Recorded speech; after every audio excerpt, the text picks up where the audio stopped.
오늘 본문 말씀을 중심으로 내가 어찌하여 여기 있느냐 이런 말씀의 제목으로 함께 말씀의 은혜를 나누고자 합니다. 박항서 감독이 이끄는 베트남 축구팀이 지난 15일 날 동남아시아 월드컵이라고 불리는 스즈키컵에서 말레이시아를 꺾고 2008년 이후 10년 만에 우승을 차지했다 그래요. 사진 있죠? 이제 박항서 감독 신드롬이 베트남에 일고 있는데 우리나라의 위상도 덕분에 많이 올라갔다 그러죠. 사진에 보면 이렇게 트로피를 들고 우승 트로피를 들고 있고 그 옆에 있는 거는 그 실제로 그 방송에 그 카메라에 이렇게 기도하는 모습이 이렇게 잡혀 있는 모습입니다. 지난번에 그 23세 이하 월드컵 아시아컵 대회에서 정말 잘했는데 결승전까지 이렇게 올라갔다가 졌잖아요. 그때 선수들이 다 고개를 떨구고 실망을 하면서 다 좌절을 하고 있었대요. 그랬을 때 그 박항서 감독이 선수들에게 그랬답니다. 고개를 떨구지 마라. 당당히 고개를 들어라. 졌지만 고개를 들으라는 거예요. 상황적으로 보면은 감독도 마찬가지고 다 선수 스태프들도 졌으니까 고개를 숙이고 절망할 수밖에 없는 순간에도 당당히 고개를 들어라. 이렇게 말할 수 있었던 그 마음의 자신감이 어디서 나왔을까? 제가 보니까 이분이 예수님을 믿는 감독이었더라고요. 그래서 이분이 선수 시절에 그 박성화라고 하는 축구 선수가 있어요. 옛날에 이분이 전도를 했는지 그래도 같이 교회를 나가기 시작해가지고 교회 집사님이 되셨어요. 그래가지고 열심히 이분이 신앙생활 하시고 그리고 경남 FC 이제 감독직을 맡았을 때도 그쪽에 어느 교회에서 열심히 신앙생활 하면서 경기가 있을 때마다 목사님께 전화를 해가지고 목사님 기도해 주십시오. 이렇게 경기가 있습니다. 항상 그 교인들의 중보 기도를 요청하고 했었던 그런 분이라 그래요. 그러면서 이분이 정말 우리나라에서 감독 생활하면서 어려운 점이 많이 있었지만 절망하지 않고 나이가 지금 60이거든요.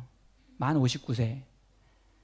근데 이분이 정말 그 새로운 신드롬을 일으키면서 세상을 놀라게 하는 그 길을 걸어가고 있는 것을 보면서 오늘 우리의 삶의 자리에서 찾아오는 수많은 절망의 순간들이 있잖아요. 그럼에도 불구하고 우리가 예수 믿는 사람이라고 한다면은 우리가 고개를 들고 우리가 믿음으로 걸어가야 됩니다. 오늘 우리가 주신 본문 말씀을 바라보면서 묵상하면서 우리가 첫 번째로 기억해야 될 것은 뭐냐면 믿음의 사람들은요 절망의 자리에서 일어나는 사람들이에요. 우리가 살아가면서 얼마나 많은 절망을 겪습니까? 얼마나 많이 우리가 좌절을 겪는지 몰라요. 오늘 성경에도 보면 고개 숙인 엘리야 선지자의 모습을 보게 됩니다. 엘리야 선지자는 뭐 구약의 최고의 선지자 아닙니까? 갈멜산에서 450명의 그 바알 선지자들과 대결해가지고 하나님이 불로 임하시는 그런 승리를 경험하게 되고 수많은 그 바알 섬기던 제사장들을 다 멸절시키잖아요. 근데 그리고 나서 아합 왕의 부인이었던 이세벨이 사람들을 다 풀어가지고 엘리야를 잡아 죽이라고 그렇게 거의 사형 명령을 내리잖아요. 지금 3년 반 동안 비가 오지 않고 하루하루 정말 근근히 살아가는 것도 힘든데 이제는 사람들이 자기를 쫓아 자기를 죽이려고 하는 생명의 위협까지 당하고 도망 다니는 상황까지 됐으니까 엘리야의 심정이 너무 힘든 거예요. 절망에 빠져가지고 그 뜨거운 그 사막 광야로 갑니다. 거기 가가지고 로뎀나무 아래에 앉아서 로뎀나무는 이렇게 그늘이 많은 나무가 아니에요. 제가 그 나무 사진을 보니까 우리나라 그 쌀이나무 같은 나무예요. 그러니까 이 엘리야 선지자가 로뎀나무 아래에 앉았다는 것은 뭐냐면 내가 살려고 거기 앉은 게 아니에요. 죽으려고 앉은 거예요. 그래서 그 로뎀나무 아래에 앉아가지고 정말 하나님 앞에 죽으려고 기도를 합니다. 하나님 나의 생명을 거두어 주옵소서. 자기 지금 죽여달라고 기도를 해요. 그게 정말 나 죽었으면 좋겠다 이게 아니라 성경에 보면 정말 나는 하나님 내 생명 하나님 취해 주세요 하고 그렇게 기도하고 있는 거예요. 여러분, 엘리야 선지자가 얼마나 능력이 있는 기도의 종입니까? 기도해가지고 3년 반 동안 비 안 내리던 그 땅에 엘리야 선지자의 그 기도로 비가 오고 하늘에서 불이 내리고 이런 사람이잖아요. 근데 하나님 앞에, 하나님 나 죽고 싶어요, 나 하나님 생명 거두어주세요, 하나님 앞에 기도했어요. 응답이 됐을까요? 안 됐을까요? 하나님이 그 기도는 또 안 들어주시는 거예요.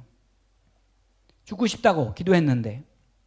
그래서 그 로뎀나무 아래에서 내가 그 기도하고 누워서 이제 내가 여기 가만히 있으면 나는 이제 여기서 죽을 거야. 그리고 하나님 앞에 내가 죽여달라고 그렇게 기도한 거거든요. 그래서 자기가 이제는 깨어나면 천국에 이제 죽어 있을 줄 알고 그렇게 눈을 떴는데 가만히 보니까 천사가 와가지고 자기를 깨우는 거예요. 죽지 않고 살아있는 거예요. 그래서 오늘 열왕기상 19장 7절에 이렇게 천사를 통해서 하나님 말씀하십니다. 우리 같이 한번 볼까요? 시작. 일어나 먹으라. 내가 갈 길을 다 가지 못할까 하노라. 아멘. 죽여달라고 기도했던 그 엘리야 선지자를 하나님이 숯불에 구운 떡을 주시고, 그리고 그 가뭄에 하나님이 물을 준비해 주셔가지고 먹고 살게 하시는 은혜가 임하게 됩니다. 여러분, 하나님은 오늘 우리를 하나님 안에서 사는 자가 되기를 원하십니다. 엘리야가 머물러 있었던 그 죽기를 원했던 그 자리는 엘리야가 가야 할 자리가 아니라는 거예요. 엘리야, 네가 머물러 있을 곳은 여기가 아니라는 겁니다. 지금 비록 지쳐 있고 절망해 있고 낙심해 있지만 거기 머물러 있어서는 안 된다는 거예요. 좀 힘이 들더라도 지금 일어설 힘이 없다고 해서 멈춰서지 말아야 된다는 겁니다. 일어나서 먹으라는 거예요. 그리고 네가 갈 길이 있다는 거예요. 그 길을 가야 된다는 겁니다. 여러분, 하나님이 오늘 우리의 삶에 원하시는 길이 있잖아요. 하나님이 지금 나의 인생 가운데 하나님이 원하시는 길이 있잖아요. 오늘 우리는 그 길을 지금 걸어가고 있는 거예요. 그 길을 걸어가다 보면 때로는 내 마음에 절망이 올 때가 있어요. 내 뜻과 내 의지대로 되어지지 않고 정말 낙심될 때가 있어요. 그런데 오늘 하나님께서 일어나라고 말씀하시는 거예요. 네가 가야 될 길이 있다고 말씀하시는 것입니다. 스바냐 3장 16절에 보면 그 이스라엘 백성들이 어려움을 당할 때 스바냐 선지자를 통해서 하나님이 말씀하셔요. 뭐라고 말씀했냐면은 두려워하지 말아라.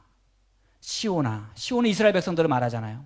시온아, 내 손을 늘어뜨리지 말아라. 손이 늘어져 있다는 말은요, 지금 포기했다는 거거든요. 손이 늘어져 있다는 말은 지금 절망하고 있다는 거거든요. 지쳐 있어서 나 이제 못해요, 더 이상 나 할 수 없어요 라고 지금 말하고 있다는 거거든요. 그때 하나님께서 너 손을 늘어뜨리지 마.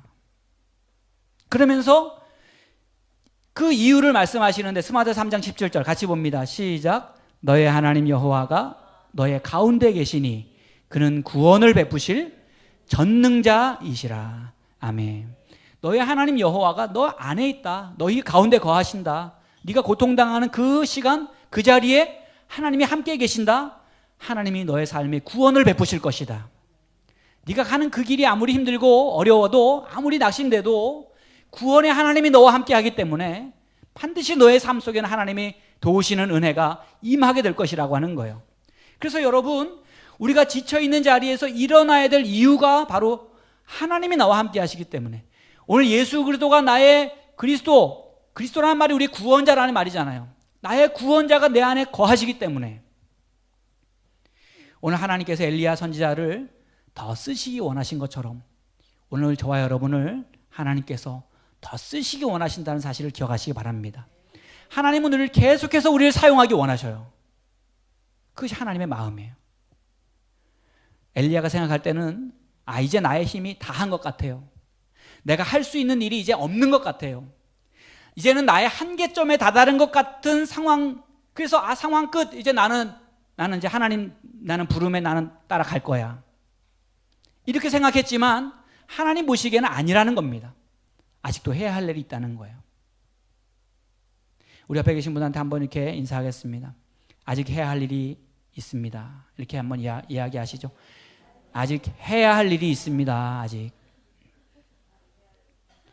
하나님이 우리를 통해서 이루시기 원하시는 그 일이 있다는 말이에요. 우리가 해야 할 일이 있다는 겁니다.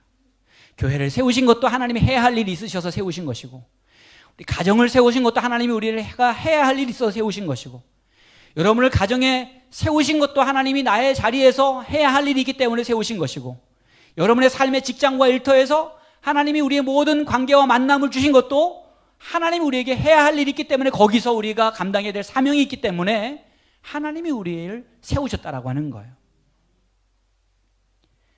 절망이 있다고, 고통이 있다고 우리의 할 일이 사라진 것이 아니에요. 우리가 잠시 망각하고 잊어버리고 살아가는 것뿐이지. 아프리카에 가면요, 뱀잡이 수리라는 새가 있대요. 사진을 제가 줬는데, 뱀잡이 수리, 진짜로 이 새가 뱀을 잡더라고요. 이 새는요, 평소에는 잘 날아다니는, 날 수 있는 새예요.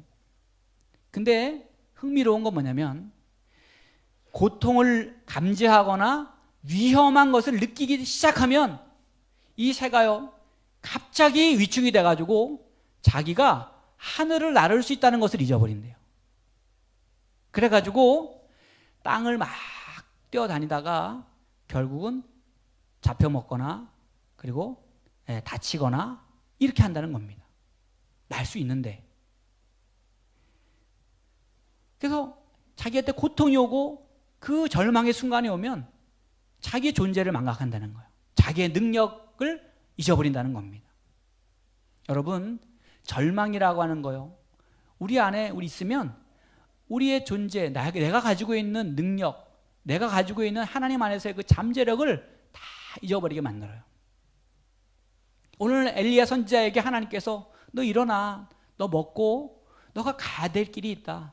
이 말은 하나님께서 너를 통해서 역사하시겠다는 말이거든요. 하나님께서 너를 통해서 하나님의 일을 행하시겠다는 거거든요. 하나님의 능력을 드러내시겠다는 거거든요. 그러니까 그 엘리야는 자기가 생각할 때는 자기는 지쳐있고 이제는 더 이상 쓸모없는 존재처럼 보일지 몰라도, 모든 상황이 이제는 내가 감당할 수 없는 상황으로 보이는지 몰라도 하나님 보실 때는 아니라는 겁니다. 절망은 우리의 존재를 잃어버리게 하지만 믿음은요, 우리가 믿음을 가지면 절망의 순간 속에서도 내가 그리스도 안에서 어떤 존재인지를 바라보는 눈이 열리게 됩니다. 나의 존재 가치를 깨달아 알게 되는 거예요. 여러분, 오늘 저와 여러분이 절망의 자리에서 일어날 수 있기를 축복합니다. 그 자리는 우리가 머물러 있을 자리가 아니에요. 한번 저를 따라하겠습니다. 절망의 자리는 나의 자리가 아니다. 낙심의 자리도 나의 자리가 아니다.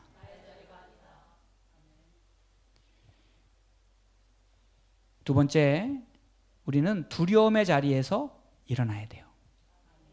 어떤 자리에서 일어나야 된다고요? 두려움의 자리에서 일어나야 돼요. 하나님이 엘리야 선지자에게 구운 떡을 주시고 물을 주시고 등을 떠다두겨 주시고 일어나라, 네가 가야 될 길이 있다. 그래서 막 엘리야가 그때 힘을 얻어가지고요, 성경에 보면 40주 40야를 달려서 호렙산에 갑니다.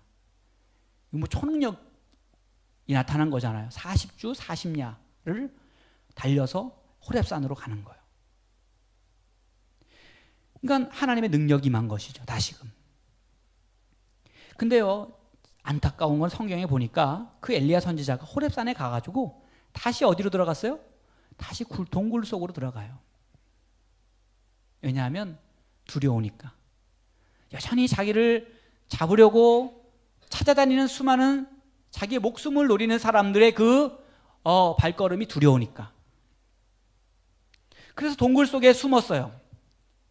그랬더니 하나님께서 또다시 엘리야에게 말씀하십니다. 9절이죠? 같이 한번 보겠습니다. 시작. 엘리야가 그곳 굴에 들어가 거기서 머물더니 여호와의 말씀이 그에게 임하여 이르시되 엘리야야, 내가 어찌하여 여기 있느냐. 그러니까 하나님께서 내가 어찌하여 여기 있느냐, 네 왜 굴 속에 들어가 있느냐 이렇게 물으시는 거예요. 그랬을 때 엘리야의 대답이 뭐냐면 10절입니다. 10절도 같이 볼게요. 그가 대답하되 내가 만군의 하나님 여호와께 열심히 유별하오니 이는 이스라엘 자손이 주의 언약을 버리고 주의 제단을 헐며 칼로 주의 선지자들을 죽였으며며 오직 나만 남았거늘 그들이 내 생명을 찾아 빼앗으려 하나이다. 아멘. 아까는 하나님 나 죽고 싶어요 이렇게 기도했잖아요. 근데 이제는 힘을 얻고 하나님께서 이제 함께 하신 은혜를 경험하고 다시 이제 그 마음에 생명에 대한 그러한 애착이 일어나니까 하나님 나 두려워요. 내 이 안에서 나 살고 싶어요. 이야기하고 있는 거예요. 나는 살고 싶지만 그런데 난 두려워요. 그래서 나는 밖으로 나가지 않겠어요. 이 안에 내가 머물러 있겠어요. 내가 정말 하나님을 위해서 특심을 가지고 열심을 가지고 일을 했는데 이스라엘 백성들이 내가 하나님 말씀을 선포해도 하나님께 돌아오기는커녕 회개하기는커녕 오히려 하나님의 제단을 헐어버렸다는 거예요. 오히려 하나님의 선지자들을 다 죽여버리고 이제는 나 혼자 선지자로서 나 혼자 남았다는 겁니다. 이게 나마저 이제 죽으면 끝이라는 거예요. 그래서 하나님 나 살아야 되겠습니다. 나 나가면 나 죽어요. 엘리야는 자기의 몸을 동굴 속에 숨겨버렸어요. 그리고 자기의 마음도 두려움의 동굴 속에 가둬버렸어요.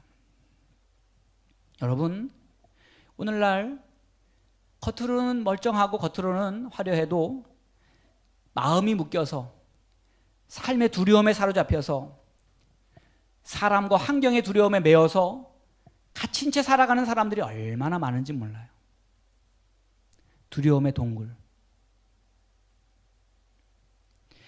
다른 누군가가 나를 가둔 것이 아니에요. 엘리야 선지자가 동굴 속으로 들어간 것처럼 나 스스로가 그 속으로 들어가는 거예요. 나 스스로가. 여러분, 믿음 생활이요, 알고 보면요, 스스로와의 싸움인 거예요. 나 자신과의 싸움. 그 예전에 나온 영화 중에 챔피언이라는 영화가 있어요. 그 한국 프로복싱 사상 최초로 라이트급 세계 도전자, 한국 선수로는 처음으로 라스베가스에 호텔 그 링 위에 오른 그 헝그리 복서 김득구 선수라고 있어요. 저 강원도 거진읍 거기가 고향이에요. 이분이 저랑 고향이 같아요. 1982년도 세계 챔피언, 처음으로 세계 챔피언 도전장을 내가지고 맨시니라고 하는 사람하고 경기를 하다가 14라운드에서 KO 패를 당했어요. 그리고 이제 병원에 입원했는데 며칠 뒤에 이제 세상을 떠난, 어떻게 보면 비운의 선수입니다. 그런데 이 선수가 정말 그 강한 투지, 그래서 수많은 그 운동을 하는 사람들과 수많은 사람들에게 희망과 용기를 주어주었던 그런 사람이죠. 그래서 그분의 삶이 영화화가 되어서 나왔었는데, 그 영화에 보면 김득구 선수를 사랑하는 이제 애인이 있었어요. 근데 부모님이 결혼할 사람이 권투 선수라고 하니까 다 반대하는 거죠. 그래서 이제 허락을 하지 않으니까 이 김득구 선수가 방황을 합니다. 술을 먹고 막 주정을 부리다가 결국은 그 경찰서까지 잡혀가서 구속을 당하게 돼요. 근데 그런 이제 그 김득구 선수를 감독이 꺼내 와서 데려다가 거울 앞에 세워두고 거울을 보게 하고 이렇게 얘기합니다. 거울 앞에 서라. 원래 복서는 권투 선수를 말하는 거죠. 복서는 미스 코리아보다 더 거울을 많이 보는 법이야. 내가 싸워야 할 사람이 바로 그 안에 있기 때문이지. 앞으로 너는 지금 내 눈앞에 거울 안에 있는 그 사람과 싸우는 거야. 바로 너 딱 한 사람만 이기면 돼. 딱 한 사람 누구만 이기면 된다고요? 너만 이기면 된다. 너 자신과의 싸움에서 너 지면 너가 지는 거다. 너 자신과의 싸움에서 이기면 너 이기는 거야. 여러분, 하나님은 오늘 우리가 예수 그리스도 안에서 영적 싸움에 이기는 자가 되기를 원하십니다. 얼마나 우리 안에요 두려움이 찾아오고 절망이 찾아오고 낙심이 찾아오고 얼마나 많은 시간 죄의 유혹이 찾아오고 얼마나 많은 그 싸움이 우리 안에 있는지 몰라요. 내적인 싸움, 영적인 싸움. 근데 거기서 우리가 이겨야 되는 거예요. 오늘 내 안에 내가 절망하고 있을 때 성령님도 우리 안에서 내가 지지 않도록 내가 이기는 사람이 되기를 성령님도 기도하고 있다고 말씀하셔요.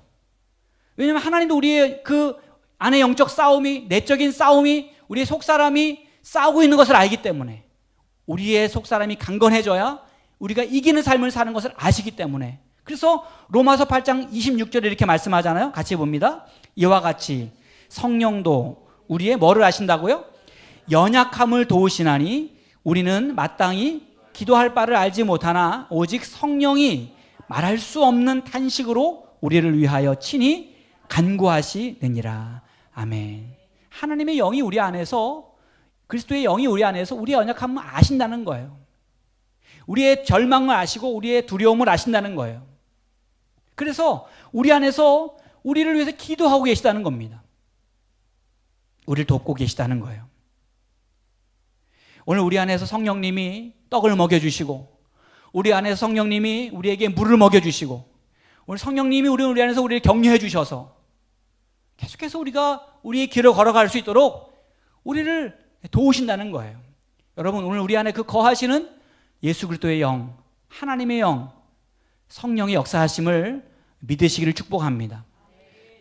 그래서 성령님이 내 안에서 능력을 주시고 내 안에 소망을 주시고, 오늘도 나의 미련함과 우둔함을 알고 내가 정말 힘이 없고 지쳐 있을 때, 내가 기도할 힘조차 없을 때 성령님 내 안에서 기도할 힘을 주옵소서.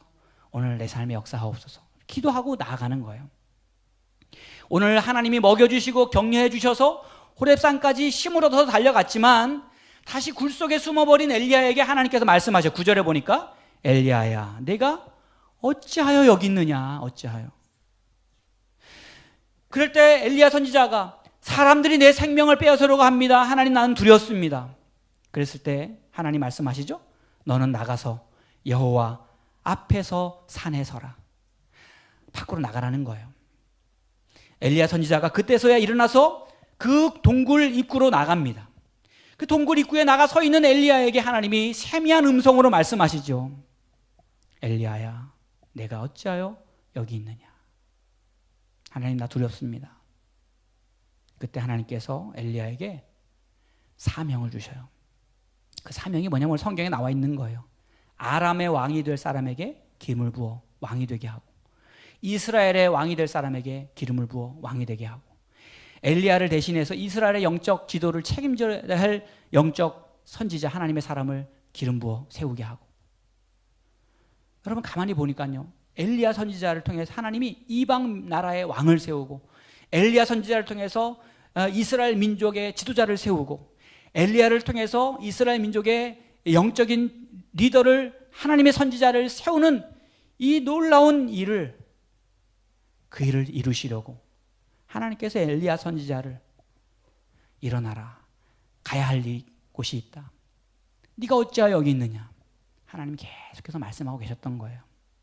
여러분, 나는 더 이상 할 수 있는 힘도 없고 능력도 없고 나이도 많고 내 환경도 그렇고 내 머리도 그렇고 상황적으로 이제 나는 뭐 더 이상 크게 내가 무슨 바랄 게 있나 생각할 수 있을지 몰라요. 그런데 하나님의 계획하심은 사람의 생각과 나의 생각과 차원이 다르도록 하나님이 역사하신다는 사실 여러분 기억하시길 바랍니다. 오늘 내가 앞을 바라보지 못하고 절망 가운데 내가 주저앉아 있다면 오늘 하나님이 나에게 동일하게 말씀하시는 거예요. 내가 어찌하여 거기 있느냐. 내가 어찌하여 거기 있느냐. 내가 여전히 너를 통해서 나의 일을 이루기 원한다.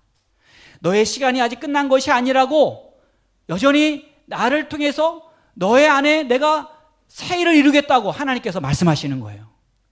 오늘 내가 인생의 어두운 시간을 지나가고 힘겨운 날을 지나가는 것 같이 보여도 구름 뒤편에 비치고 있는 태양과도 같은 하나님의 은혜가 오늘 내 삶 가운데 살아있다는 사실을 기억하면서 오늘 예수 그리스도 이 땅에 빛으로 오셔서 어둠 가운데 절망 가운데 있는 오늘 우리에게 새로운 소망을 주시고 영원한 하나님 나라 꿈꾸게 하시고 이 땅에서 하나님의 자녀의 권세를 누리게 하시는 그 예수님의 그 놀라운 은혜가 오늘도 우리 심령 가운데 빛으로 충만히 임하시기를 주님의 이름으로 간절히 축원을 드립니다. 우리 같이 찬양 드리고 우리 함께 기도하겠습니다. 은혜로다 주의 은혜.